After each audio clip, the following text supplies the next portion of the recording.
بسم اللہ الرحمن الرحیم۔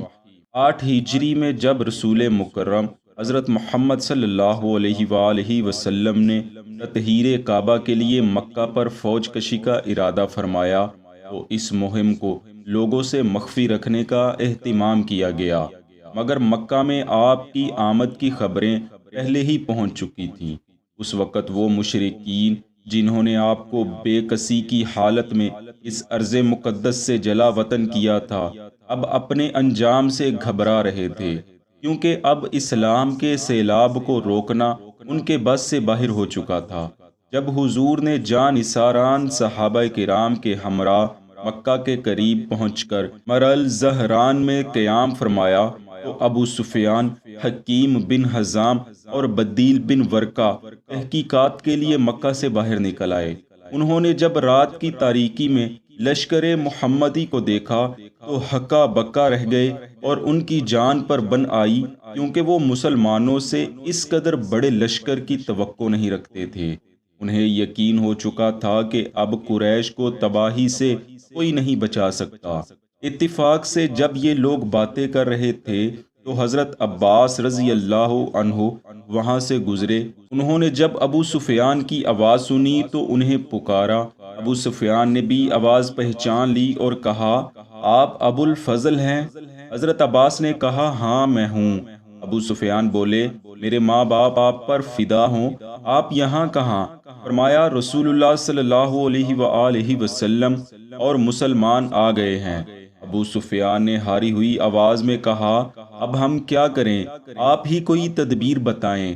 حضرت عباس نے ابو سفیان کے ساتھیوں کو واپس لوٹا دیا اور انہیں عفو و تقصیر کے لیے اپنے ساتھ سوار کر کے رسول اللہ صلی اللہ علیہ وآلہ وسلم کی خدمت میں لے چلے۔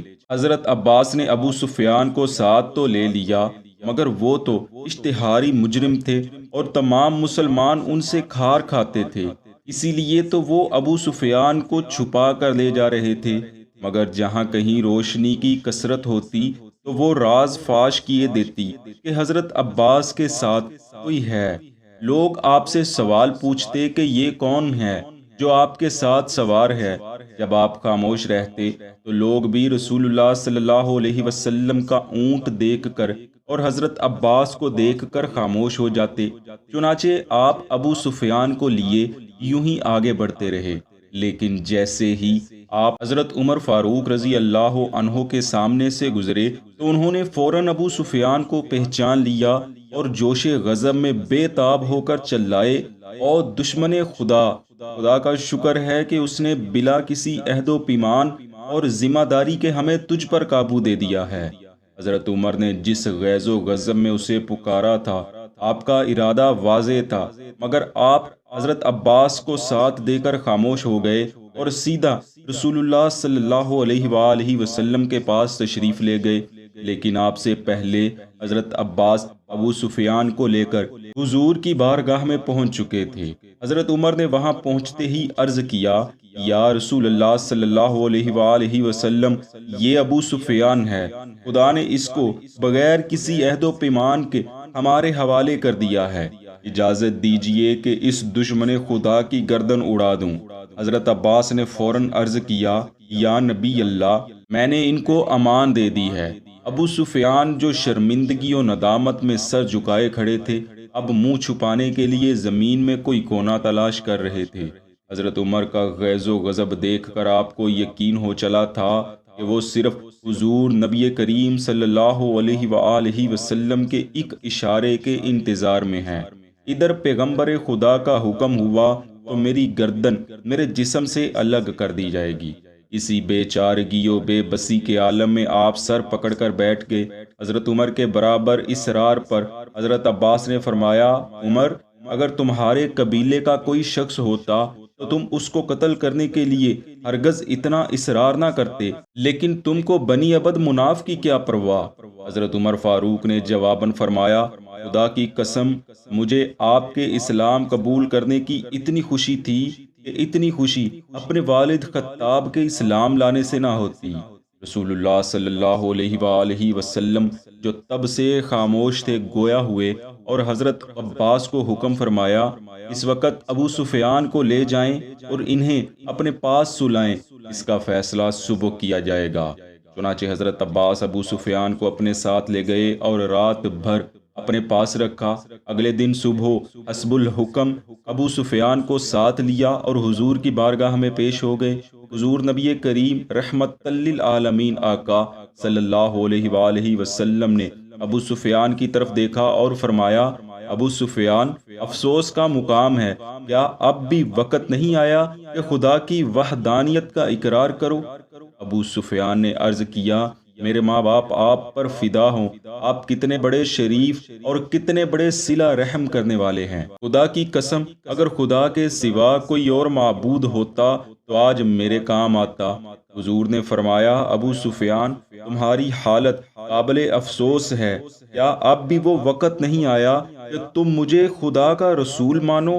ابو سفیان کے جن پر جاہلی حمیت اور قومی عصبیت اب بھی اعتراف رسالت کی راہ میں حائل تھی، کہنے لگے، میرے ماں باپ آپ پر فدا ہوں، آپ کس قدر حلیم، کس قدر شریف اور کس قدر صلہ رحمی کرنے والے ہیں، خدا کی قسم ابھی تک مجھ کو اس میں شک ہے۔ یہ ایسا جملہ تھا کہ ابو سفیان کا اسی وقت سر تن سے جدا کر دینے کے لیے کافی تھا، مگر حضور علیہ السلام کی موجودگی میں صحابہ کرام نے خاموشی اختیار کیے رکھی۔ حضرت عباس نے ابو سفیان کا یہ گستاخانہ جملہ سنا تو انہیں ڈانٹ کر فرمایا، ابو سفیان، اس سے پہلے کہ سر تن سے جدا ہو جائے کہو لا الہ الا اللہ محمد الرسول اللہ۔ حضرت عباس کی ڈانٹ سنتے ہی ابو سفیان کی جیسے آنکھیں کھل گئی ہوں، فوراً کلمہ توحید و رسالت کا اقرار کیا اور آستان نبوت پر سر خم کر دیا۔ اس کے ساتھ ہی حضور نبی کریم صلی اللہ علیہ وآلہ وسلم نے نہ صرف ابو سفیان کی جان بخشی کا اعلان فرما دیا، بلکہ ابو سفیان کے گھر کو بیت الامن کا درجہ بھی دے دیا۔ قبول اسلام کے بعد جب حضرت عباس رضی اللہ عنہ آپ کو لے کر لوٹنے لگے تو حضور نے فرمایا، ابو سفیان کو پہاڑ کی چوٹی پر لے جا کر کھڑا کر دو تاکہ یہ افواج الہی کا جلال اور مسلمانوں کی شوکت و عظمت کا تماشا اپنی آنکھوں سے دیکھ لے۔ چنانچہ حضرت عباس حضرت ابو سفیان کو لے کر پہاڑ کی چوٹی پر چلے گئے، جہاں ان کے سامنے سے ہر قبیلے کے پرچم گزرنے لگے۔ سب سے پہلے غفار کا پرچم آیا، پھر جہینہ اور سلیم یکے بعد دیگرے ہتھیاروں میں ڈوبے تکبیر کے نعرے بلند کرتے ہوئے گزرے۔ سب سے آخر میں انصار کا قبیلہ اس شان سے پرچم لہراتا گزرا کہ ابو سفیان انہیں دیکھ کر متحیر ہو گئے اور پوچھا، یہ پرچم کس کا ہے؟ حضرت عباس نے انہیں نام بتایا تو دفعتاً سردار فوج حضرت سعد بن عبادہ ہاتھ میں علم لیے وہاں سے گزرے اور ابو سفیان کو دیکھ کر پکارا، آج گمسان کا دن ہے، آج کعبہ حلال کر دیا جائے گا۔ یہ سن کر ابو سفیان گھبرا گئے اور حضرت عباس سے کہنے لگے، آج میری حفاظت تمہارے اوپر فرض ہے۔ سب سے آخر میں کوکبہ رسالت نمودار ہوا، علم حضرت زبیر بن عوام کے ہاتھوں میں تھا۔ حضور نبی کریم صلی اللہ علیہ وآلہ وسلم ابو سفیان کے قریب سے گزرے تو ابو سفیان نے بلند آواز سے آپ کو پکارا اور عرض کیا، آپ کو معلوم ہے ابھی سعد بن عبادہ کیا کہہ گئے ہیں؟ پوچھا، کیا کہا ہے؟ ابو سفیان نے بتایا تو حضور علیہ السلام نے فرمایا، غلط کہا ہے، کیونکہ آج تو کعبہ کی عظمت کا دن ہے، آج اس پر غلاف چڑھایا جائے گا۔ الغرض حضرت ابو سفیان رضی اللہ عنہ ایمان لے آئے اور صحابہ کرام کی فہرست میں شامل ہو گئے۔ اللہ پاک ان پر رحم فرمائے، آمین۔